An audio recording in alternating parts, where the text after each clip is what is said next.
6 minutos. Ese era todo el tiempo que tenían. 6 minutos para que una madre dejara de gritar el nombre de su hija en la acera de Soyapango y empezara a marcar el número que iba a poner a un país entero a correr detrás de una niña de 12 años. 6 minutos, ni uno más. Porque eso decía la ley nueva, la ley que llevaba el nombre de otra niña, la ley que en este país ya nadie pronunciaba sin sentir un nudo en la garganta. La ley Emily. Hola, familia bonita. Soy Rafa Quintanilla, y lo que les voy a contar hoy no es una historia más de las que se cuentan en este canal. No es la historia de un cuerpo encontrado en un cañal. No es la historia de una madre que entierra a su hija. Esta vez, por primera vez en toda esta temporada, la historia termina con una niña entrando a la escuela con una mochila nueva. Pero antes de que ustedes piensen que esto es un final feliz, quiero que entiendan algo. Quiero que entiendan que para que Camila Rivas pudiera caminar hacia esa escuela, tuvieron que pasar 6 horas en las que un país entero contuvo la respiración. 6 horas en las que el sistema de justicia más nuevo de Latinoamérica se puso a prueba como nunca antes. Y 6 horas en las que 2 hombres que se creían intocables descubrieron que ya no había un solo rincón en este país donde pudieran esconderse. Activen la campanita, denle like, porque hoy vamos a entrar al expediente que cambió la jurisprudencia del Salvador. Era el 14 de julio de 2023, un viernes. Eran las 2:40 de la tarde en la colonia Las Margaritas, en Soyapango. El sol pegaba duro contra las paredes de bloques sin repello. Camila Rivas Hernández, 12 años recién cumplidos, salió del Centro Escolar República de Chile con la mochila azul al hombro y una bolsa de papel con 2 panes dulces que le había comprado la maestra de matemáticas, doña Marta Cabezas, porque ese día Camila había sacado la nota más alta del aula en una prueba de fracciones. Camila iba sonriendo, iba pensando en enseñarle los panes a su mamá, iba pensando en que el sábado iban a ir donde la abuela Carmen, en San Martín, y que la abuela Carmen siempre le hacía pupusas de loroco. Camila no llegó a su casa. Para entender lo que pasó esa tarde, primero tienen que entender quién era Camila. Porque en este canal no contamos números, contamos personas. Y Camila Rivas Hernández no era un caso. Era una niña que dormía con un peluche de un perrito blanco al que le decía Coco. Era una niña que en su cuaderno de español, en la última página, había escrito con lapicero azul una lista de 3 cosas que quería ser cuando fuera grande. Primero, doctora de niños. Segundo, futbolista del equipo nacional femenino. Y tercero, escritora de cuentos para que los niños chiquitos no tuvieran miedo en la noche. Camila vivía con su mamá, doña Reina Hernández Argueta, y con su hermanito menor, Adriancito, que tenía 7 años y era el que la perseguía por toda la casa pidiéndole que le leyera los libros que ella se inventaba. El papá de Camila, don Roberto Rivas, había muerto cuando ella tenía 4 años, en un accidente de moto en la carretera de Oro. Doña Reina trabajaba en una maquila textil en San Marcos. Salía de la casa a las 5:30 de la mañana y volvía a las 7 de la noche. Camila era la que cuidaba a Adriancito en las tardes, la que calentaba la comida, la que revisaba que el hermanito hiciera las tareas. Camila era una niña que ya cargaba sobre sus hombros el peso de una mujer adulta. Y al mismo tiempo era una niña que se reía con todo, que bailaba reggaetón en la sala con una escoba como micrófono, que coleccionaba calcomanías de princesas en el espejo del baño. Esa era Camila. Esa tarde del 14 de julio, Camila debía caminar las 5 cuadras que separaban la escuela de su casa en la colonia Las Margaritas. Eran 5 cuadras que ella había caminado sola, sin problemas, durante todo el año escolar. 5 cuadras por una avenida principal, con tiendas, con vecinos sentados en las puertas, con el mototaxi de don Pancho Aguilar que siempre la saludaba. 5 cuadras que en cualquier ciudad del mundo, en cualquier época normal, son el camino más seguro de la tierra.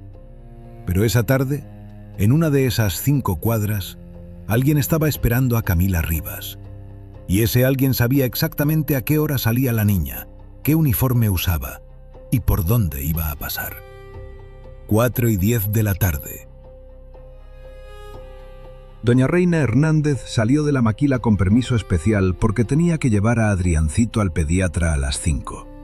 Tomó el bus, llegó a su casa a las 4:25 Adriancito estaba sentado en la sala viendo dibujos en el celular viejo que le habían heredado. Doña Reina preguntó por Camila. Adriancito respondió que Camila no había llegado. Doña Reina pensó que la niña se había quedado en la escuela ayudando a una maestra, como hacía a veces. Llamó al celular de Camila. El celular sonó 4 veces y entró el buzón. Doña Reina pensó que la niña tenía la batería baja. Llamó a su comadre, doña Sandra Velázquez, que vivía a 2 casas. Doña Sandra dijo que no había visto pasar a Camila esa tarde. Doña Reina sintió frío en el estómago. Es ese frío que las madres conocen sin que nadie se los enseñe. Es ese frío que llega antes que cualquier información. Doña Reina salió a la calle. Empezó a caminar las 5 cuadras hacia la escuela, llamando a Camila a gritos. 4:32 de la tarde. Doña Reina llegó al Centro Escolar República de Chile. La portera, doña Esperanza Romero, le confirmó que Camila había salido a las 2:40 exactas, sola, con la mochila azul. Doña Reina volvió por el mismo camino. Empezó a tocar puertas. La señora del puesto de minutas, doña Yolanda Pérez, dijo que sí había visto a Camila pasar más o menos a las 3 menos cuarto, comiendo un pan dulce. Don Pancho Aguilar, el del mototaxi, dijo que él la había saludado en la esquina de la Quinta Avenida. Después de esa esquina, nadie había visto a Camila Rivas. Doña Reina se paró en esa esquina, la esquina de la Quinta Avenida con calle principal de las Margaritas. Una esquina con una pulpería cerrada por reformas. Una esquina con un poste de luz que llevaba 2 meses descompuesto. Una esquina, vista en cualquier mapa, igual a las otras 4 esquinas del barrio. Pero esa esquina, en ese momento, era el último lugar donde alguien había visto viva a su hija. Doña Reina cayó de rodillas y empezó a gritar. 4:41 de la tarde. Doña Sandra Velázquez, la comadre, llegó corriendo. La levantó de la acera y le dijo una sola frase. Una frase que en El Salvador del régimen de excepción, después del episodio 15 de esta temporada, todo el mundo conocía. Doña Sandra le dijo: «Reina, llama al 101 y decí Ley Emily». Doña Reina sacó el celular con las manos temblando. Marcó el 101. La operadora del 911, una mujer que se llama Carla Beltrán y que ese día llevaba 7 horas de turno, contestó al segundo timbre. Doña Reina solo pudo decir 3 palabras. «Mi hija, Soyapango, Camila». Carla Beltrán reconoció el tono, reconoció el patrón, reconoció la urgencia y dijo en voz alta en su sala de operaciones las palabras que habían sido escritas hacía exactamente 93 días después del caso de Emily Vázquez. Carla Beltrán dijo: «Activamos protocolo Emily, código rojo, menor de edad, tiempo 0». Y empezó la cuenta regresiva. Aquí es donde tienen que entender lo que era el protocolo Emily, porque sin entender eso, no van a entender por qué esta historia es distinta a todas las que les he contado. Antes del episodio 15, antes del caso de la pequeña Emily Vázquez de San Vicente, en El Salvador la búsqueda de un menor desaparecido podía tardar 24, 48, hasta 72 horas en activarse formalmente. La policía pedía esperar. Decía que tal vez la niña se había ido con un amigo. Decía que había que llenar formularios. Decía que había que esperar. Y mientras tanto, las primeras 3 horas, que son las únicas que importan en un secuestro de menor, se perdían entre papeles. La ley Emily, aprobada por la Asamblea Legislativa el 7 de abril de 2023, cambió todo. La ley decía esto: cuando un menor de 14 años no llegue a su destino habitual y la madre, el padre o el tutor legal denuncie su ausencia, la Policía Nacional Civil tiene 6 minutos para activar el Código Rojo Nacional. 6 minutos. Y a partir de la activación, todo se mueve. Cámaras de la ciudad, antenas de telefonía, drones, patrullas, retenes, todo. La idea era simple. El tiempo es la única arma contra los que se llevan niños. Si el sistema corre más rápido que ellos, los niños vuelven a casa. Camila Rivas iba a ser la primera prueba real de esa idea. 4:43 de la tarde. 2 minutos después de la llamada de Doña Reina, La sala de operaciones del 911 transmitió la alerta a 3 lugares al mismo tiempo. Primero, a la División Central de Investigaciones, ubicada en San Salvador. Segundo, a la base policial número 7 en Soyapango, comandada por el subcomisionado Edwin Mauricio Cruz, un hombre de 48 años, 22 de servicio, originario de Chalatenango, que esa tarde estaba almorzando una sopa de pata en la oficina y que escupió la cuchara cuando oyó el código rojo.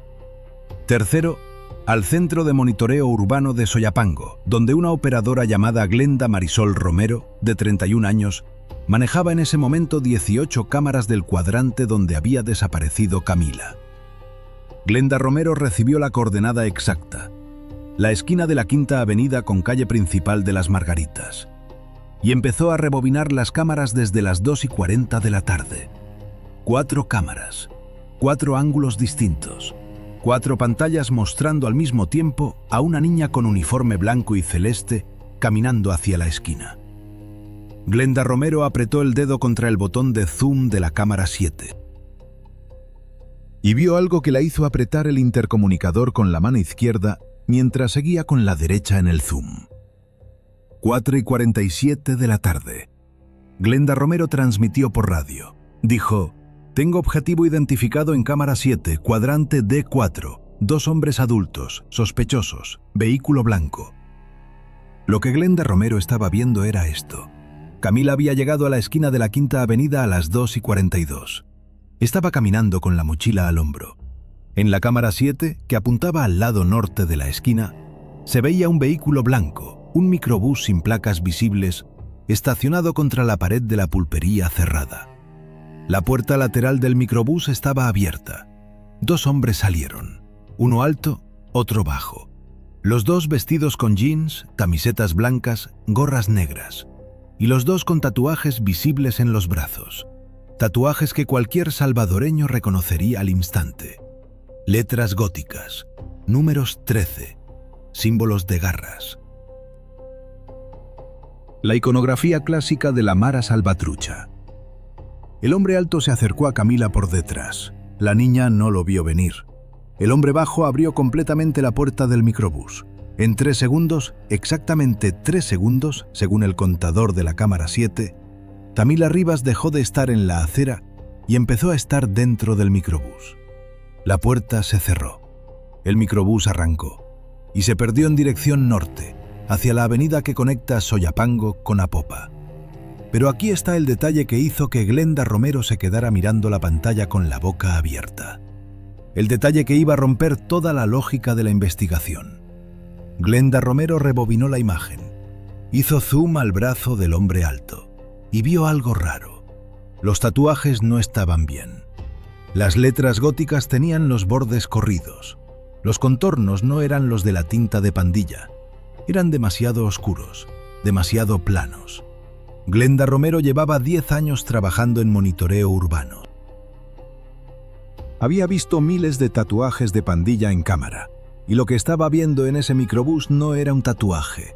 Era algo dibujado, algo pintado, algo hecho con marcador o con tinta china. Y eso, mis amigos, fue la primera grieta en el caso. Glenda Romero pulsó el intercomunicador y dijo una segunda frase por radio. Dijo: «Atención unidades, posibles falsos positivos, repito. Los sujetos podrían no ser miembros activos, repito, falsos mareros». En la base policial 7 de Soyapango, el subcomisionado Edwin Mauricio Cruz se levantó de su escritorio. La sopa de pata olvidada, el radio en la mano. 4 patrullas ya estaban saliendo de la base. 3 motocicletas se sumaron en menos de 1 minuto. Y al mismo tiempo, en la División de Análisis de Telecomunicaciones, en San Salvador, un técnico llamado Jonathan Cáceres Mejía, 29 años, ingeniero en sistemas, ya estaba triangulando la última señal del celular de Camila Rivas. La niña tenía un celular viejo, un Huawei sencillo, que doña Reina le había dado para emergencias. La última señal del celular se había registrado a las 2:43 de la tarde, conectado a la antena de la calle principal de Las Margaritas. Después de esa hora, el celular dejó de emitir señal. O lo apagaron, o le quitaron la batería, o lo destruyeron. Jonathan Cáceres no se desanimó. Empezó a buscar otra cosa. Empezó a buscar todas las señales nuevas que se hubieran registrado en esa misma antena, en los 3 minutos antes y los 3 minutos después de la desaparición de Camila. Encontró 74 señales, 74 celulares que pasaron por esa esquina en ese intervalo, y empezó a filtrar.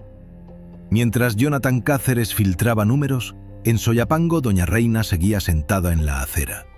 Una patrulla se había estacionado frente a ella.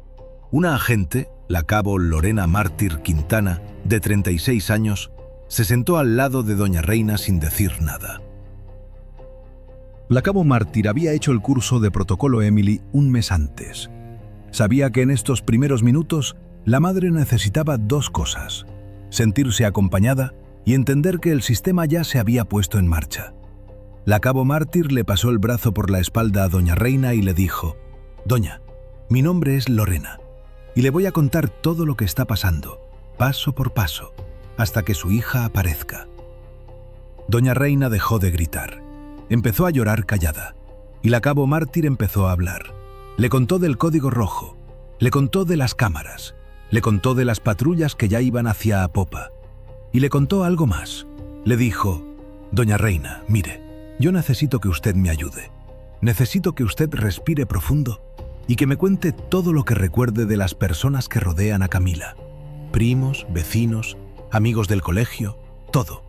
Porque cada nombre que usted me dé en los próximos 10 minutos puede ser la pista que la traiga de regreso». Y doña Reina empezó a hablar. Empezó a recordar nombres. Le habló de la maestra de matemáticas, doña Marta Cabezas. Le habló de la mejor amiga de Camila, una niña que se llamaba Génesis Beatriz Mejía, 12 años, vecina de la cuadra siguiente. Le habló de la abuela Carmen Argueta, en San Martín, y entonces doña Reina se quedó callada un segundo, y dijo un nombre que iba a ser la primera pista falsa de toda esta investigación. Doña Reina dijo: «¡Ay, Marvin!». La cabo Mártir preguntó: «¿Quién es Marvin, doña?». Y doña Reina respondió: «Marvin Rivas Hernández, el primo, el hijo de mi cuñado. Tiene 19 años. Vive en Mexicanos, pero viene a Soyapango a veces. Hace 2 meses Camila me dijo que Marvin la había estado siguiendo en un bus y que le daba miedo». La cabo Mártir transmitió el nombre por radio. Marvin Rivas Hernández, 19 años, primo materno, posible vínculo con la víctima. En la sala de investigaciones, el subcomisionado Cruz anotó el nombre con un marcador rojo en la pizarra y debajo escribió: «Sospechoso 1». 5:18 de la tarde, 37 minutos desde la desaparición. 2 patrullas se desviaron hacia Mexicanos a buscar a Marvin Rivas. Mientras tanto, Jonathan Cáceres, el técnico de telecomunicaciones, ya había reducido los 74 celulares a 12. 12 números que no eran de la zona habitual. 12 números que no estaban registrados a vecinos del cuadrante. 12 sospechas. Y dentro de esos 12, 2 números llamaron especialmente su atención. Eran 2 celulares que habían entrado a la antena exactamente a las 2:37, 5 minutos antes de que Camila pasara por la esquina, y que habían salido de la antena exactamente a las 2:44, 1 minuto después del secuestro. Los 2 celulares habían viajado juntos. Los 2 celulares se habían movido en dirección norte. Y los 2 celulares todavía estaban encendidos. Jonathan Cáceres apretó el botón de transmisión y dijo: «Tengo 2 objetivos en movimiento, cuadrante norte, dirección Apopa. Transmito coordenadas en vivo». 5:24 de la tarde.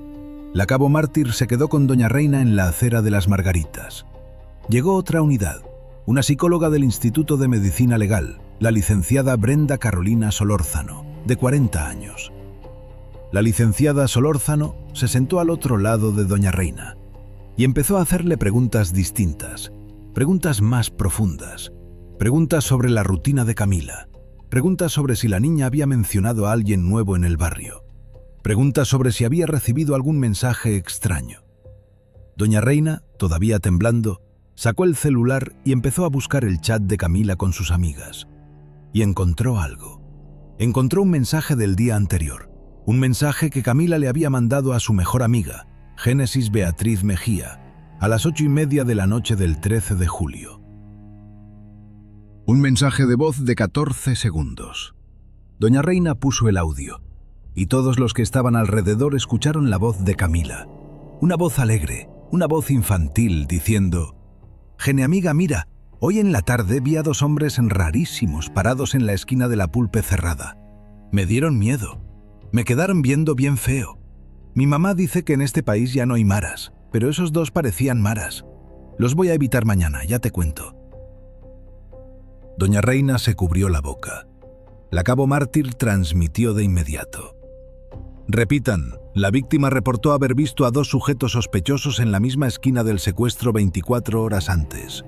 Los sujetos parecían pandilleros. Repito, parecían pandilleros, no necesariamente activos».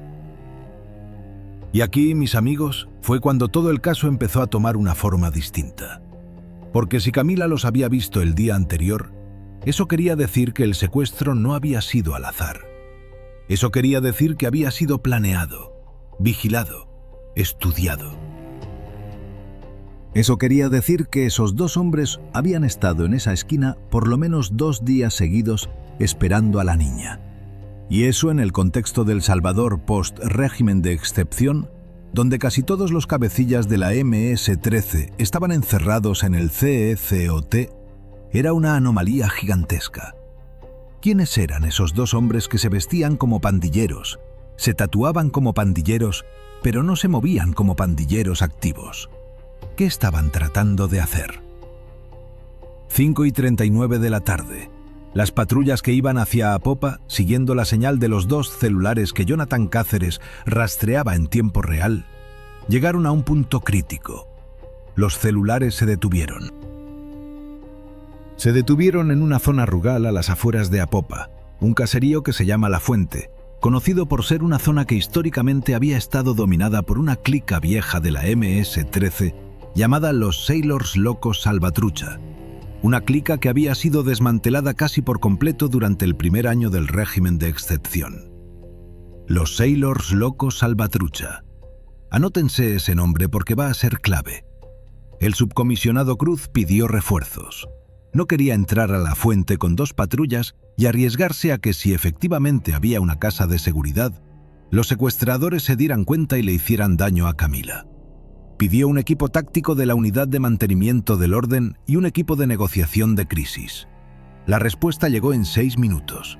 12 agentes adicionales, 2 vehículos blindados ligeros y un dron de vigilancia. Mientras se esperaba el operativo, el subcomisionado Cruz tomó una decisión. Una decisión que en cualquier otro país, en cualquier otra investigación, habría sido cuestionable. Pero en el contexto de la ley Emily, era exactamente lo que el protocolo permitía. Cruz ordenó interrogar de inmediato al primo, Marvin Rivas Hernández. Las patrullas de mexicanos lo encontraron en su casa, en una colonia que se llama Zacamil. Marvin Rivas estaba viendo televisión con 2 amigos. Cuando los agentes tocaron la puerta, Marvin abrió, vio los uniformes y se puso pálido. Pero no por culpa. Marvin Rivas estaba pálido porque tenía 1,5 kilos de marihuana en una bolsa debajo de su cama. Los agentes lo llevaron a la base. En el camino, Marvin Rivas no paraba de jurar que él no sabía nada de la prima, que él no había hablado con Camila desde Navidad, que él no era pandillero, que él solo vendía mota a unos amigos del bachillerato. En la base lo metieron a una sala. La cabo mártir, que había llegado con Doña Reina, fue la que lo interrogó. Y Marvin, con los ojos rojos del susto, dijo todo. Su coartada. Esa misma tarde, a las 2:30, Marvin estaba en una cancha de fútbol en Zacamil con 6 amigos. Lo verificaron en 15 minutos. Las cámaras del comercio frente a la cancha confirmaron la presencia de Marvin desde las 2 hasta las 4:30. Marvin no era el secuestrador. Marvin era solo un primo metido en otros problemas. Problemas que no le tocaba resolver al subcomisionado Cruz esa tarde. Lo dejaron retenido por la marihuana, pero la pista del primo se cerró. Punto muerto. Eran las 6:08 de la tarde. 1 hora y 27 minutos desde la desaparición de Camila Rivas. Y aunque parecía mucho tiempo, en términos de un secuestro de menor, todavía estaban dentro de la ventana crítica. Los datos que tenían eran estos: un microbús blanco sin placas, 2 hombres con tatuajes falsos, un destino confirmado en el caserío La Fuente, en Apopa, una víctima de 12 años con vida hasta donde se sabía. Y un país entero que había empezado a enterarse de la noticia porque los noticieros ya estaban transmitiendo el código rojo nacional con el nombre y la foto de Camila. La foto era una foto que doña Reina le había tomado a Camila el día de su graduación de 6º grado. Camila con un vestido amarillo, Camila sonriendo, Camila viva. 6:13 de la tarde. El operativo en La Fuente arrancó. El dron sobrevoló la zona. Identificó 3 construcciones sospechosas. Una era una casa de adobe con techo de lámina, abandonada hacía meses. La segunda era una vivienda habitada normalmente por una familia con 3 niños, descartada de inmediato. Y la tercera era una bodega vieja, una construcción de bloques sin ventanas, con una puerta de metal grande, que en los registros municipales aparecía a nombre de una persona fallecida en 2021. La bodega tenía un microbús blanco estacionado al lado, el mismo microbús de las cámaras de Soyapango. El equipo táctico, comandado por el subinspector Henry Alfonso Bonilla, 39 años, especialista en asaltos urbanos, se posicionó en 3 puntos alrededor de la bodega. El protocolo era claro: confirmar la presencia de la menor, neutralizar a los sospechosos sin causar daño a la víctima y extraer a la niña. Tenían 2 opciones: entrar de golpe, sorprender y arriesgarse a que los secuestradores reaccionaran contra Camila, o esperar, observar y entrar con más información. El subinspector Bonilla escogió la segunda. Mandó al dron a hacer un sobrevuelo bajo. El dron capturó imágenes térmicas. Dentro de la bodega había 3 cuerpos. 2 cuerpos grandes, 2 adultos, y un cuerpo pequeño, un cuerpo del tamaño de una niña de 12 años. Y el cuerpo pequeño se estaba moviendo. Camila estaba viva. Antes de seguir con el operativo, déjenme contarles algo que estaba pasando al mismo tiempo en otro lado del país. Algo que ustedes tienen que saber para entender el contexto completo de este caso. En la Fiscalía General de la República en San Salvador, una fiscal llamada Karen Esmeralda Portillo, de 42 años, especialista en delitos contra menores, había sido alertada del caso Camila Rivas a las 4:52 de la tarde. La fiscal Portillo era la persona encargada de armar el expediente legal contra los secuestradores apenas fueran capturados. Y la fiscal Portillo sabía algo que el resto del país todavía no sabía. Sabía que en los últimos 4 meses, desde marzo de 2023, la Fiscalía había detectado un patrón nuevo. Un patrón que tenía a los analistas preocupados. Era un patrón de pequeños incidentes de baja escala que sugerían que algunos expandilleros, hombres que habían cumplido condenas viejas y que habían salido en libertad antes del régimen de excepción, estaban tratando de aprovechar el vacío de poder dejado por la captura masiva de los cabecillas activos. Es decir, estos expandilleros, viendo que las clicas tradicionales estaban descabezadas, estaban tratando de reorganizarse, de reactivar las viejas estructuras, de volver a la vida criminal, pero con otro disfraz. La fiscal Portillo había abierto un expediente paralelo sobre este fenómeno hacía 2 meses. Le había puesto un nombre interno. Le había puesto Expediente Resurrección. Y cuando le llegó la información del secuestro de Camila Rivas, con el dato de los tatuajes falsos y el caserío La Fuente, la fiscal Portillo supo de inmediato que el caso Camila era el primer caso operativo del Expediente Resurrección. Y supo algo más. Supo que si lograban capturar a los responsables vivos, iban a tener entre las manos la oportunidad de aplicar por primera vez una herramienta legal que la Asamblea había aprobado en mayo, pero que todavía no se había usado. Una herramienta que se llamaba Ley de Reincidencia Calificada para exmiembros de estructuras terroristas. La fiscal Portillo agarró el teléfono y llamó al subcomisionado Cruz. Le dijo solo 2 cosas. Primero, los necesito vivos. Segundo, Todo lo que encuentren en esa bodega es prueba clave. No me toquen nada hasta que llegue mi equipo forense. 6:29 de la tarde. El subinspector Bonilla recibió la confirmación de que tenía luz verde para la entrada, pero con condición: captura viva, daño cero a la víctima y conservación absoluta de la escena. Bonilla repartió a su equipo en 4 frentes. Frente A, puerta principal de metal, 4 agentes. Frente B, ventana lateral norte, 3 agentes. Frente C, ventana lateral sur, 3 agentes. Frente D, puerta trasera, 2 agentes. Equipo de extracción médica, listo a 30 metros con una ambulancia del sistema de emergencias médicas. La cuenta regresiva interna empezó. Cuando Bonilla dio la orden por radio, los 4 frentes entraron al mismo tiempo. La puerta de metal cedió al primer golpe del ariete. Los 2 hombres dentro de la bodega, sentados en una mesa de plástico tomando café instantáneo, no alcanzaron a reaccionar. Camila Rivas estaba sentada en el rincón de la bodega, sobre un colchón viejo, con las manos atadas al frente con cinta adhesiva, la boca también con cinta, pero los ojos abiertos, los ojos grandes, los ojos de una niña que entendía que algo estaba pasando, pero no sabía si era bueno o malo. La cabo Mártir, que había acompañado al equipo médico, fue la primera mujer en entrar al cuarto donde estaba Camila. Le quitó la cinta de la boca con cuidado y le dijo: «Hola, mi amor, soy Lorena. Te vamos a llevar con tu mamá». Camila respiró por primera vez en casi 4 horas sin tener cinta sobre los labios. Y dijo solo 2 palabras. Dijo: «Mi M más alto». El del tatuaje falso de las letras góticas se llamaba Néstor Adalberto Alfaro Mejía, 34 años, originario de Cojutepeque. El más bajo, el que había abierto la puerta del microbús, se llamaba Wilmer Antonio Cáceres Linares, 31 años, originario de Soyapango, del mismo barrio donde habían secuestrado a Camila. Cuando los agentes les pidieron sus documentos, los 2 los entregaron sin protestar. Y cuando el subcomisionado Cruz revisó los antecedentes en el sistema, ahí en la bodega, con el celular conectado a la base de datos de la policía, encontró exactamente lo que la fiscal Portillo había sospechado. Néstor Alfaro había sido capturado por primera vez en 2015, condenado por agrupación ilícita y robo agravado.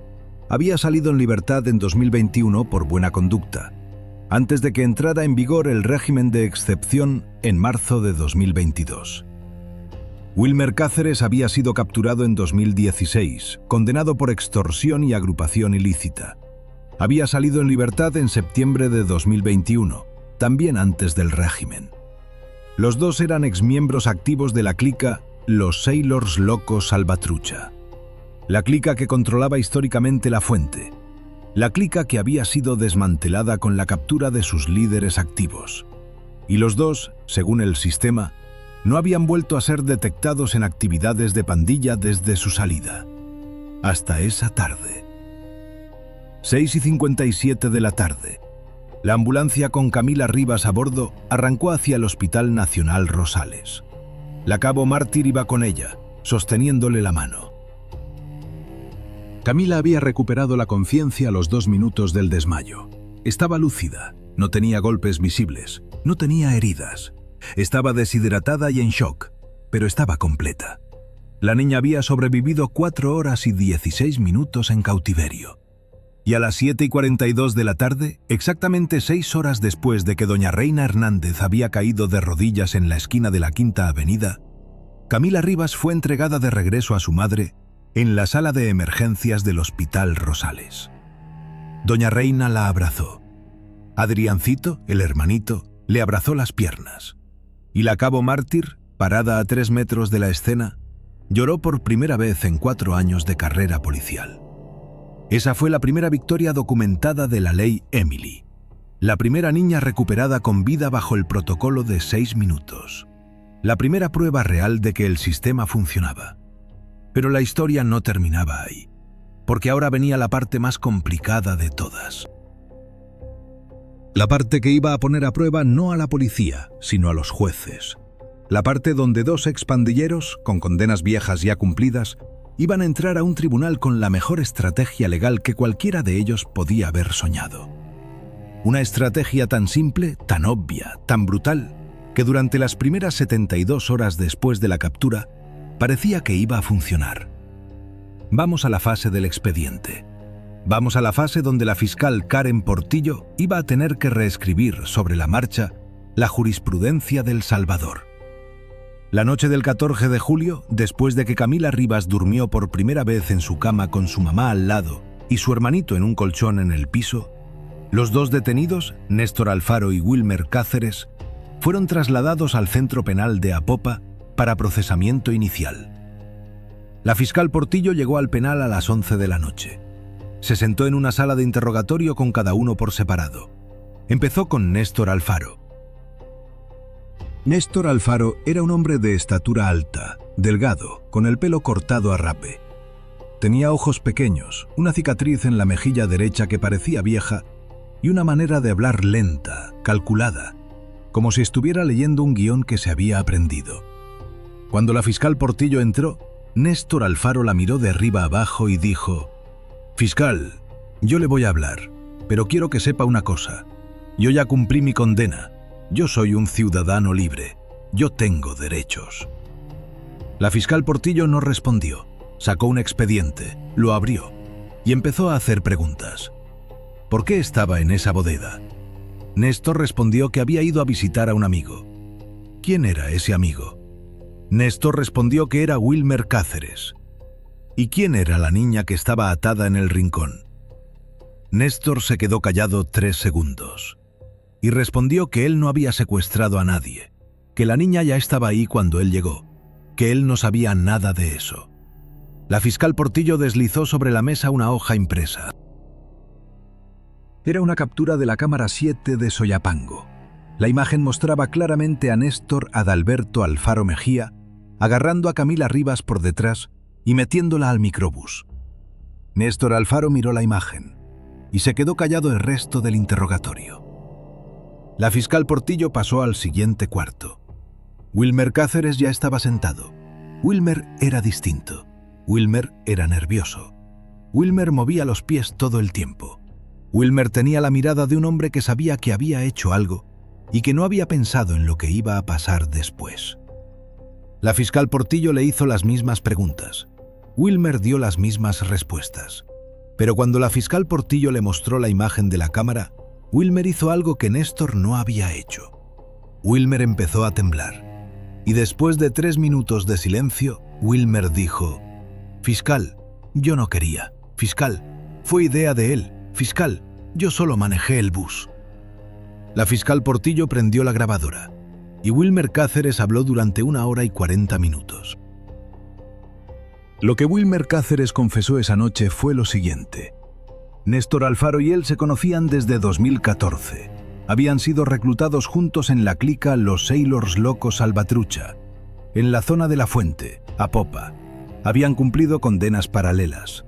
Habían salido los dos en 2021, con 6 meses de diferencia.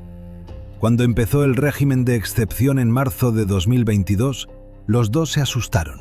Se mantuvieron quietos, trabajaron. Néstor consiguió trabajo de albañil. Wilmer trabajó de cobrador en una ruta de bus.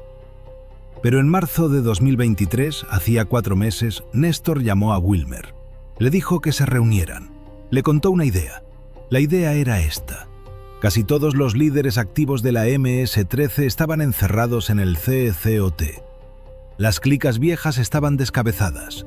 Los territorios estaban sin control real. Y según Néstor, eso era una oportunidad. Una oportunidad para que los viejos, los que ya habían cumplido y que la policía no estaba vigilando, retomaran las estructuras. Empezaran a cobrar renta otra vez. Empezaran a controlar otra vez. Pero con un disfraz, sin tatuajes nuevos, sin reuniones grandes, sin uniformes. Solo unos cuantos hombres trabajando en silencio, restableciendo redes viejas, una colonia a la vez. Y el primer paso de ese plan era enviar un mensaje al barrio. Un mensaje que dijera: «Los Sailors Locos Salvatrucha siguen aquí». Para mandar ese mensaje, Néstor Alfaro había escogido la peor manera posible. había escogido secuestrar a una menor. La idea de Néstor era llevarse a una niña del barrio, mantenerla cautiva por 2 o 3 días y después devolverla con una nota. Una nota dirigida a los padres del barrio que dijera: «Sus hijos están bajo nuestra protección. Recuerden quién manda aquí. La renta se cobra el 1 de cada mes». Era un acto de terror simbólico, un anuncio, una declaración de regreso.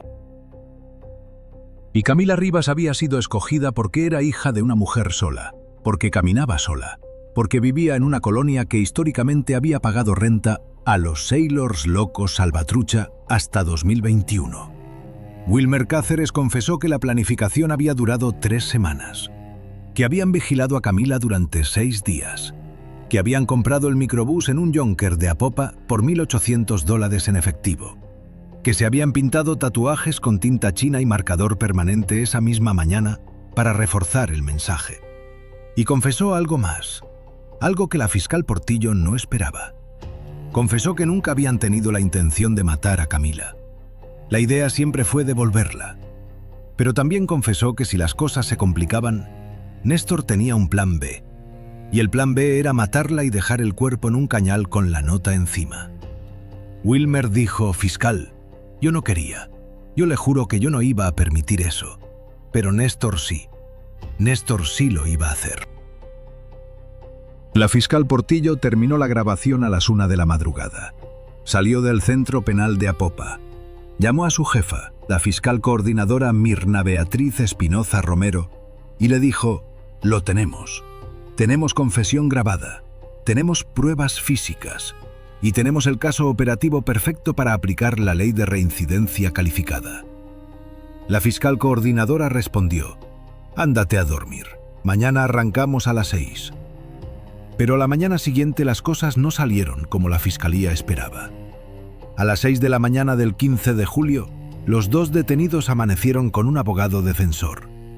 Un abogado que no había sido asignado de oficio. Un abogado privado. Un abogado que se llamaba Carlos Rodrigo Enríquez Valdivieso, 53 años, ex juez del Tribunal de Sentencia de San Salvador, retirado en 2018, con una reputación de defender a clientes complicados con estrategias legales agresivas. La pregunta inmediata fue: ¿quién contrató a Enríquez Valdivieso? Porque ni Néstor Alfaro ni Wilmer Cáceres tenían dinero para pagar a un abogado de ese nivel. La fiscalía abrió una línea paralela de investigación financiera. Pero mientras esa investigación avanzaba, Enríquez Valdivieso ya estaba moviendo fichas en el tribunal. La primera audiencia se programó para el 18 de julio en el Juzgado Especializado de Instrucción de San Salvador. Cargos contra Néstor Alfaro y Wilmer Cáceres: privación de libertad agravada, asociación ilícita, agrupaciones terroristas, uso de símbolos prohibidos y daño psicológico a menor de edad.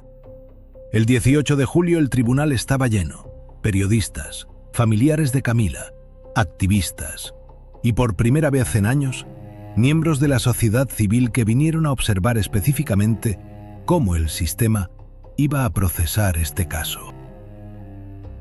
La jueza, doña Sandra Patricia Arévalo Quezada, 62 años, 33 años de carrera judicial, conocida por ser estricta pero rigurosa con los procedimientos, abrió la audiencia a las 9 de la mañana en punto. La fiscal Portillo presentó el expediente. Confesión grabada de Wilmer Cáceres, imágenes de cámaras de seguridad, análisis forense de la bodega, análisis dactiloscópico de la mochila de Camila, donde habían encontrado 2 huellas claras, una correspondiente a Néstor Alfaro y otra a Wilmer Cáceres. Testimonio en condiciones especiales de la víctima, Camila Rivas, grabado en cámara Gesell con acompañamiento psicológico. Testimonios de Glenda Romero, del Centro de Monitoreo, de Jonathan Cáceres, del Análisis de Telecomunicaciones, del subcomisionado Cruz, del subinspector Bonilla, del acabo Mártir. La fiscal Portillo construyó un expediente sólido como una piedra. Y al final de su presentación pidió la aplicación de la ley de reincidencia calificada para exmiembros de estructuras terroristas. Esta ley, aprobada en mayo de 2023, decía lo siguiente: Cualquier persona con condena previa por delitos relacionados con agrupación ilícita o pertenencia a estructura terrorista que sea capturada cometiendo un nuevo delito vinculado a esa misma estructura, será juzgada con una pena agravada que puede triplicar la pena base. La fiscal Portillo pidió 50 años para cada uno de los acusados. 50 años, sin posibilidad de beneficios penitenciarios, sin reducción por buena conducta. Y entonces el abogado Enríquez Valdivieso se puso de pie y empezó la batalla legal más importante de la temporada. Enríquez Valdivieso planteó una moción que en los pasillos del tribunal había generado discusiones desde el día anterior. Enríquez argumentó que la ley de reincidencia calificada era inconstitucional. Argumentó que sus defendidos ya habían cumplido condenas previas. Argumentó que castigarlos otra vez por hechos pasados violaba el principio de no doble juzgamiento. Argumentó que la ley era retroactiva en su efecto, porque tomaba como base condenas anteriores a la aprobación de la propia ley. Argumentó que Néstor Alfaro y Wilmer Cáceres no eran miembros activos de la MS-13, que habían sido condenados hacía años, que habían pagado su pena, y que ahora la Fiscalía estaba intentando convertirlos en pandilleros otra vez por la fuerza, solo para aplicar una ley nueva que necesitaba un caso ejemplo. Y entonces Enríquez Valdivieso lanzó su carta más fuerte.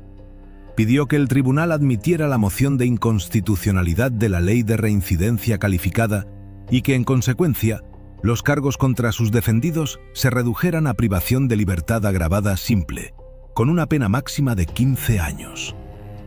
La sala se quedó en silencio. La fiscal Portillo se quedó en silencio.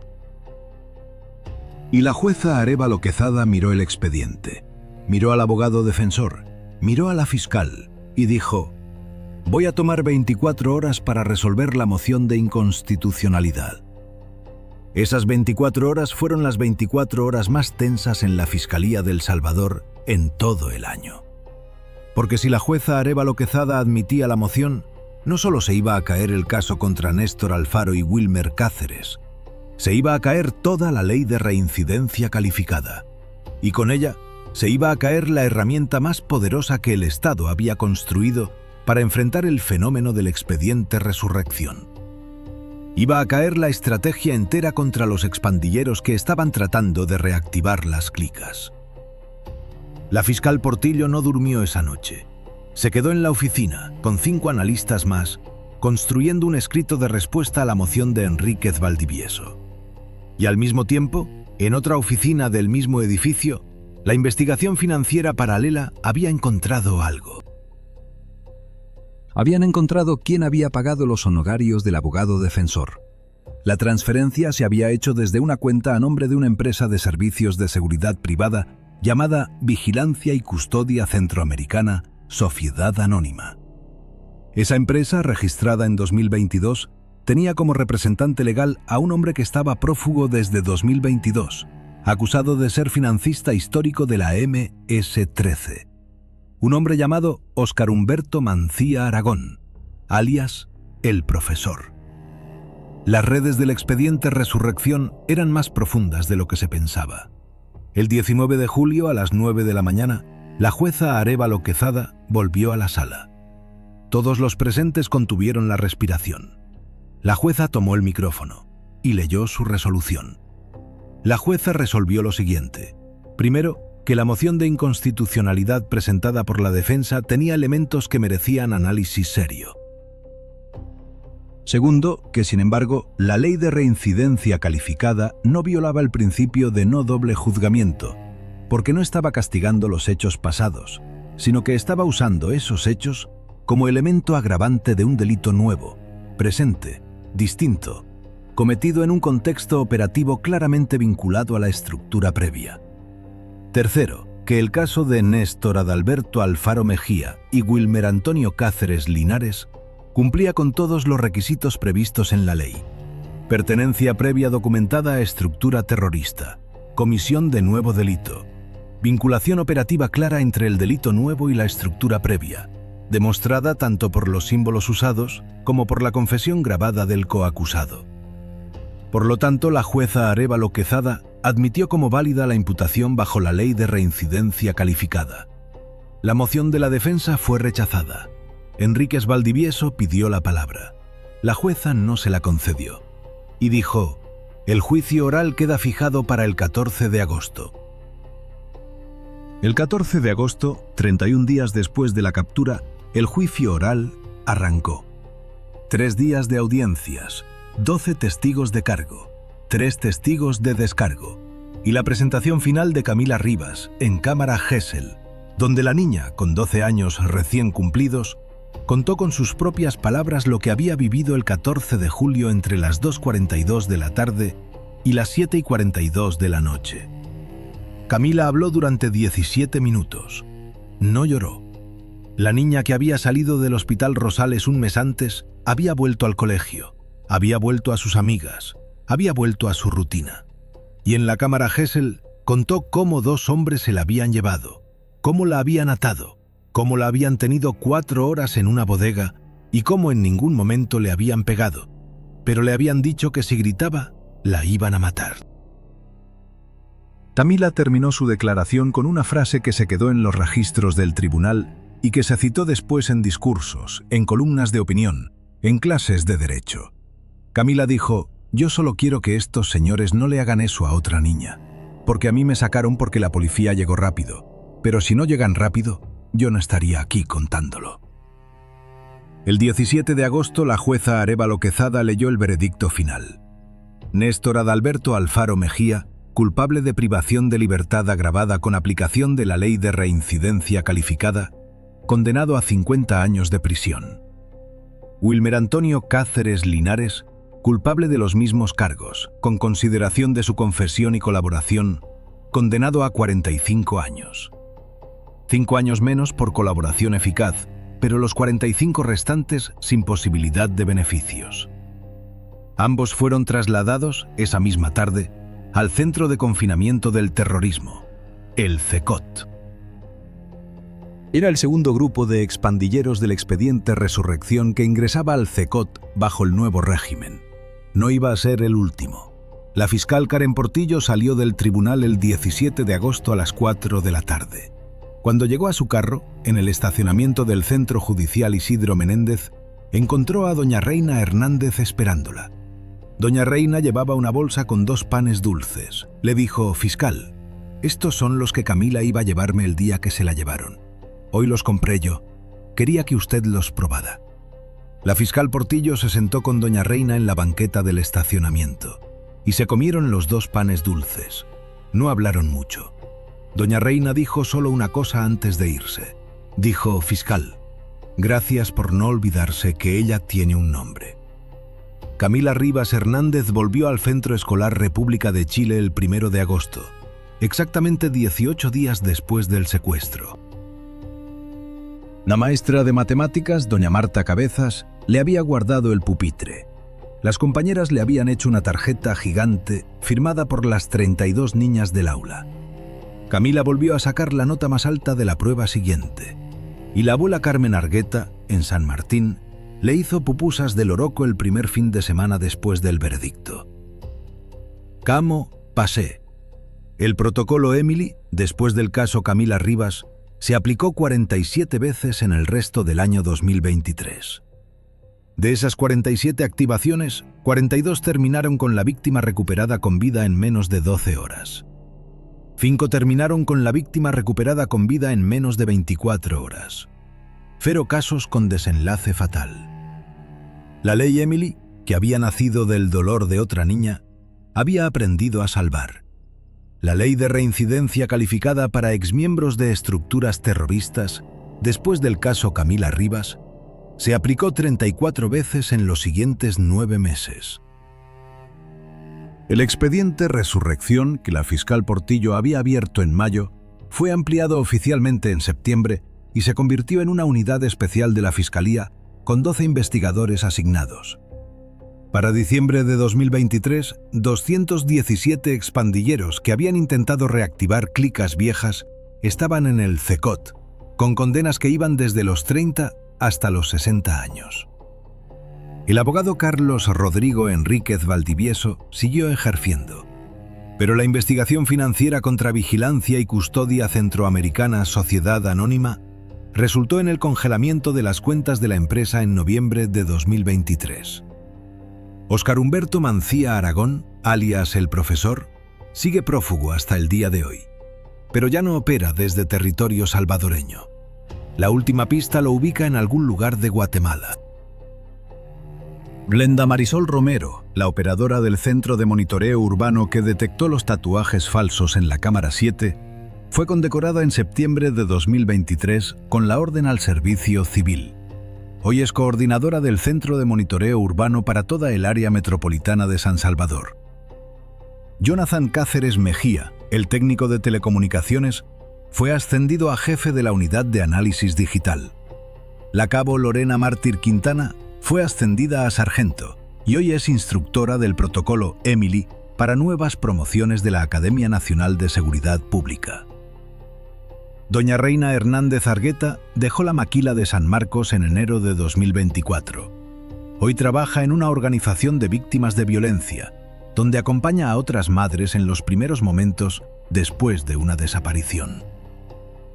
Adriancito, el hermanito menor de Camila, sigue persiguiendo a su hermana por toda la casa pidiéndole que le lea cuentos.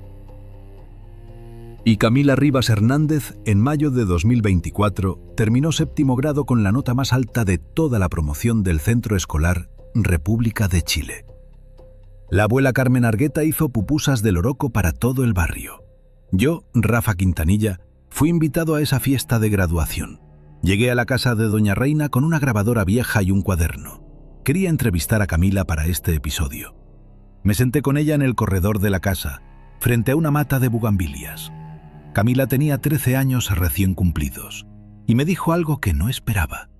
Me dijo: «Don Rafa, yo sé que usted cuenta historias de cosas que pasan en mi país, y yo quiero que cuente la mía. Pero no quiero que la cuente como una historia triste. Quiero que la cuente como una historia que sirva, para que las niñas que están viendo entiendan que hay que correr, hay que gritar, hay que llamar al 101 y hay que decir el nombre de Emily. Porque ese nombre nos está cuidando, aunque Emily ya no esté». Y ese fue el momento en el que entendí por qué este episodio era distinto. Por qué la temporada entera giraba alrededor de este caso. ¿Por qué después de 17 episodios de tragedias, cuerpos, juicios y dolor, este episodio 18 era el que iba a marcar el cambio? Porque por primera vez no era yo quien estaba contando la historia, era Camila. Y el sistema, el dichoso sistema, ese sistema que durante décadas había fallado a tantas niñas en El Salvador, esta vez había logrado lo que parecía imposible. Había logrado salvar a una a tiempo. Hay un detalle que no he contado todavía, un detalle que descubrí investigando los archivos del Centro de Monitoreo Urbano. El 14 de julio, exactamente 6 minutos después de que Doña Reina hizo la llamada al 101, las 18 cámaras del cuadrante de las Margaritas estaban ya siendo monitoreadas en tiempo real por Glenda Romero. Pero hubo otra persona, en otro lugar de San Salvador, que también activó algo esa tarde. La directora ejecutiva del Programa Nacional de Protección de la Niñez, una mujer que se llama Diana Lucía Argueta Castaneda, recibió la alerta automática del código rojo a las 4:45. Diana Lucía, en su oficina, abrió un protocolo paralelo. Mandó a notificar a los 6 distritos escolares más cercanos a las Margaritas. En 15 minutos, las direcciones de 42 centros escolares recibieron por mensaje de texto la información de la alerta. Eso significa que mientras el subcomisionado Cruz mandaba patrullas, mientras Jonathan Cáceres rastreaba celulares, mientras Glenda Romero analizaba cámaras, también había 42 directores de escuela en alerta. Y 2 de esos directores, al ver la alerta, recordaron algo. 2 directores recordaron haber visto un microbús blanco sospechoso en sus alrededores en las semanas anteriores. Esa información transmitida a las 5:39 fue una de las piezas que ayudó a confirmar que el patrón de vigilancia previa había existido en otros barrios. Y esa información, después de la condena de Néstor Alfaro y Wilmer Cáceres, se convirtió en la base del expediente complementario que destapó otras 3 células del expediente Resurrección en zonas distintas del país. El protocolo Emily no era solo una llamada al 101, era una red de personas, de cámaras, de antenas, de escuelas, de fiscales, de agentes, de psicólogos, de operadores de monitoreo. Una red que durante décadas había estado dispersa, fragmentada, descoordinada. Y que ahora, después del dolor de Emily Vázquez en San Vicente, después del episodio 15 de esta temporada, había aprendido a actuar como un solo cuerpo. Y ese cuerpo, el 14 de julio de 2023, salvó a Camila Rivas Hernández.